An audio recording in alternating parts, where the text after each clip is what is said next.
House of Hasina falls. Bangladesh burns. Prime Minister flees to India. Army arranges for interim government. Quota bill fire engulfs Hasina's reign. Hasty end to Hasina's legacy. Unending unrest and uncertainty in Bangladesh. Who benefits from Hasina Hatao?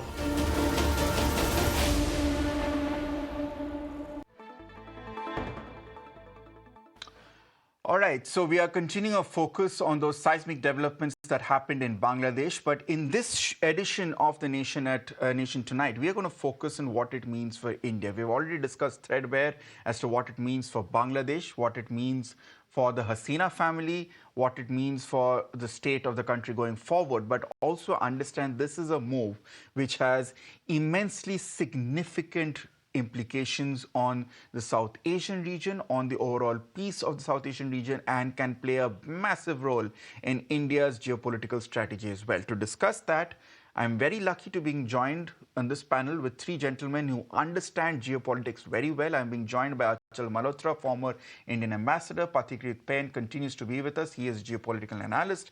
And also I'm being joined by Shinjoy Chaudhary, consulting editor with the Times Network here. Shinjoy, coming to you first.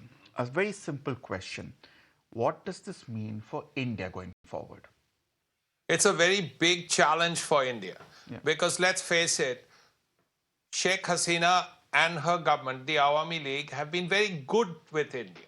Prime Minister Narendra Modi constantly refers to her as my behen. Now, how much closer can you get than behen? Now the problem is that apart from all these things that happen, let's not forget what she has actually done. Today, the Northeast is a safer place. It's an easier place, primarily because one of the first things she did was to ensure all these terrorist camps, these Alpha camps, these insurgent camps were all removed from Bangladesh. And for that, India has been very grateful. That's really one point.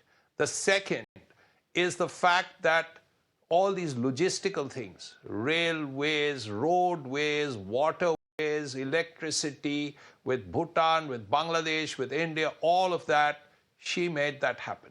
That's the second thing. The third, whatever you say, Sheikh Mujibur Rahman used to say that Amra Hindu noi, Amra Musulman noi, Amra Christian noi, Amra Bangali, which basically means we are not Hindus, we are not Muslims, we are not Christians, we are Bengalis. And Sheikh Hasina continued on that same secular path. Yes, there may have been these odd attacks on minorities in Bangladesh, but whatever you say, she made it very clear that she stood for the entire country, including that 8 or 9% of the minorities. Now the question is, there will be a concern if the Jamaat and people have a stronger say in the next government. There will be questions about that. Besides, India has never been very comfortable with the BNP. There have been times when Khaleda Zia has made some odd points about India during bilateral meetings. So this is something that India is not very happy with. And we really have to see what the interim government is going to be all about. A very short question before I go on to my other guest, Shinjoy. The way I see it, have we lost perhaps the strongest and the most dependable ally we had in the South Asian region? Because China and Pakistan are obviously antagonistic towards each other. Afghanistan, we can't trust the Taliban. Sri Lanka and Nepal have a looming Chinese presence at this point. Bangladesh seemed to be that last bastion of a country which was sharing, as you pointed out, the same secular ideals that India holds very dear to itself at this point. Does that mean that we are now surrounded by another potentially antagonistic neighbor? Well, it has to be said that Bangladesh was very close. Even the Sheikh Hasina government had very good ties with the Chinese. Look at their 2 submarines. They are Chinese. Look at BNS Sheikh Hasina, submarine base that the Chinese are building. It's almost done.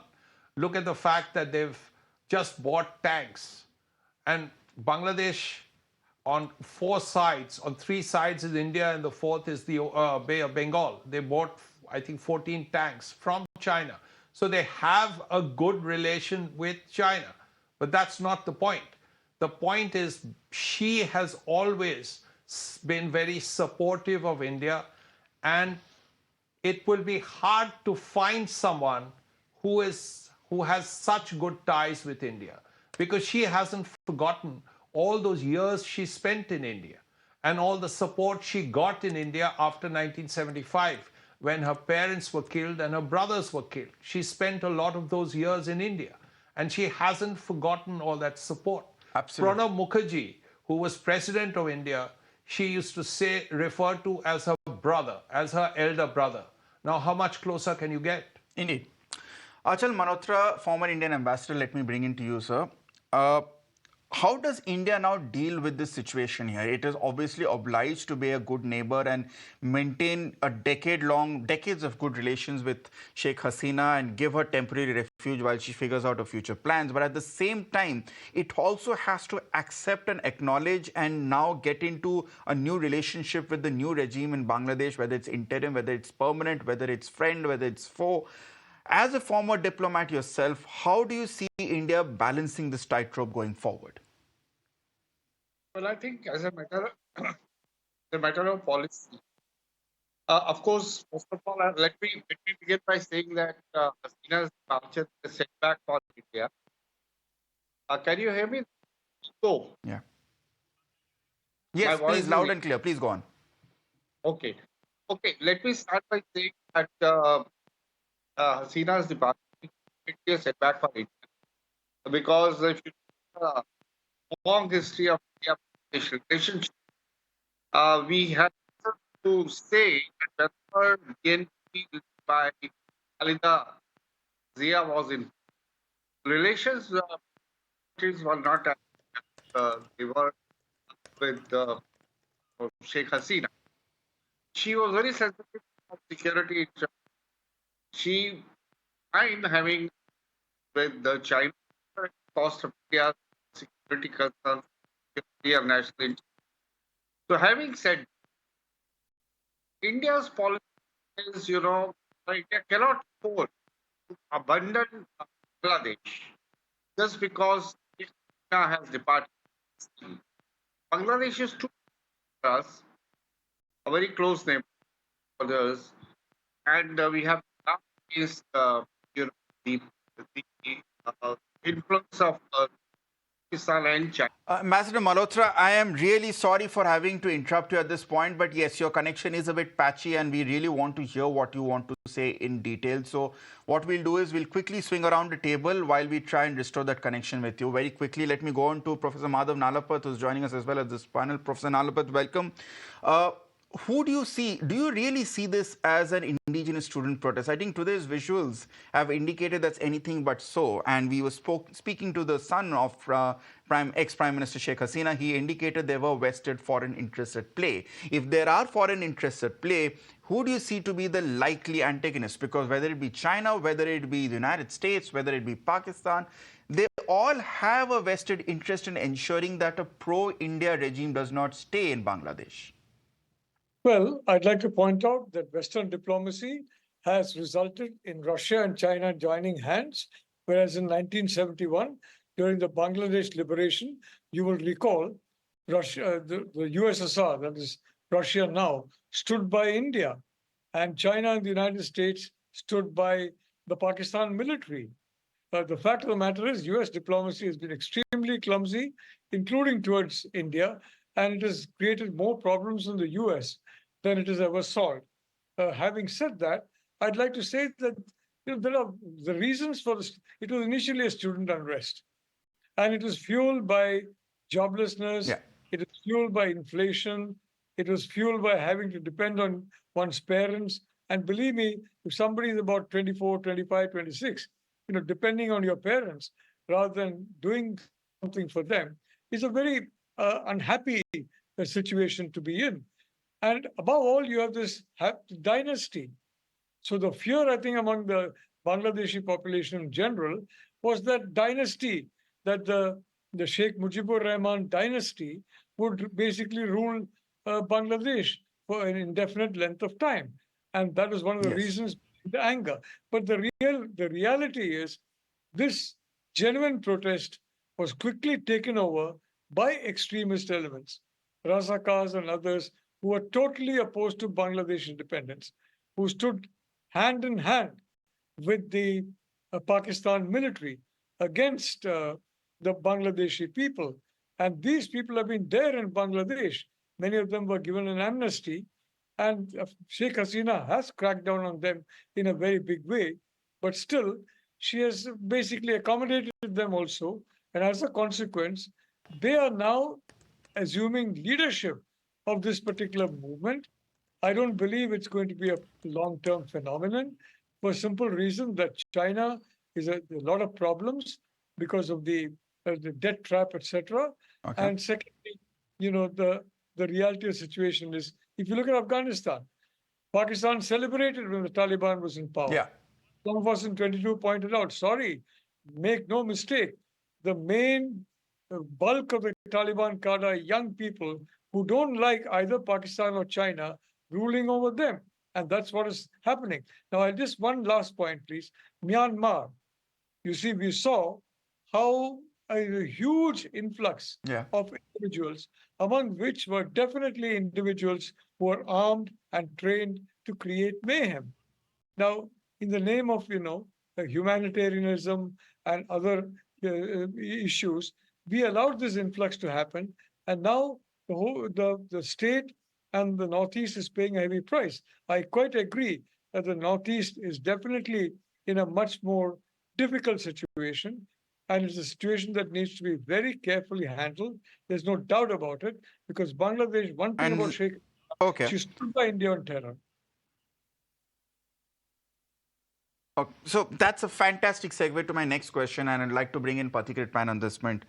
Northeast, as we have seen in the last few months, in fact, especially when you look at Manipur and others, has been a security concern for India. The last thing the government needs is external needling and external provocation here.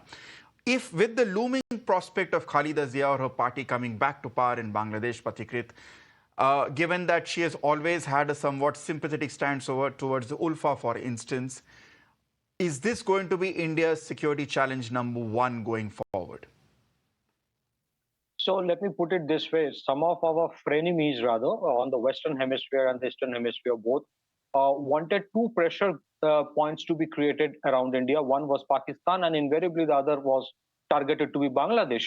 And to that extent, they have been successful by ousting Sheikh Hasina government. An unstable Bangladesh is a real headache for India.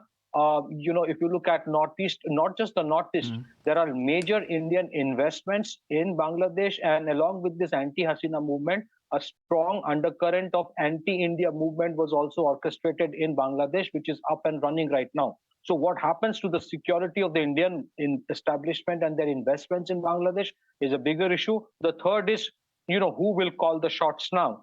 Will the Bangladesh army remain in power for a long time? I don't know. So what happens then? What happens to those erstwhile safe havens where these insurgent groups used to operate, and then they used to sneak into India and create mayhem? That's a very big question. Number four is the issue of radicalization. If the Jamaat groups actually starts getting free hand, remember, Sheikh Hasina government recently banned them once again. So if they start getting a free hand, what happens to the whole issue of radicalized elements sneaking into India again and creating a problem? We must not forget GMB is a terror group which is a threat to India. We must not forget ISIS or other such radical Islamist terror groups do have a base in Bangladesh. Overall, two things: radicalism, and secondly, a deep-rooted anti-Indian sentiment. These are very big concerns, especially when India is aspiring to become a $5 trillion economy. But let me tell you one thing, a very clear-cut thing is this: since we wanted to have an independent foreign policy,